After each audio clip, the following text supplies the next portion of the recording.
Paper article देखिबा Subhadra account को गला 1 टंका। हेलो व्यूज मो कहले स्वागत करूची टेक 789 यूट्यूब चैनल। आज वीडियोटी बहुत गुरुत्वपूर्ण वीडियो।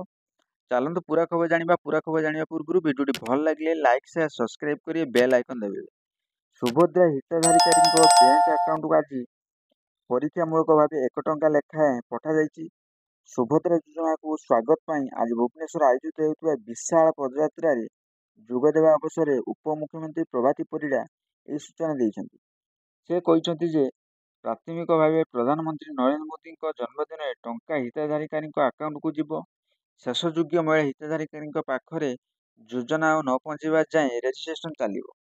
तेणु 17 तारीख को नहीं भयभीत हूँ ना। 17 तारीख पर भी रेजिस्ट्रेशन होता अकाउंट को प्रथम किस्ती जीव। उपमुख्यमंत्री आहरी कहते सुभद्रा योजना एजाए 60 लाख महिला पंजीकरण कर सारे। 1 कोटी ऊर्ध्व महिला को सुभद्रा योजना सामिल करने को लक्ष्य रखा जाइछि। सुभद्रा योजना को स्वागत में भुवनेश्वर आयोजित होइछि।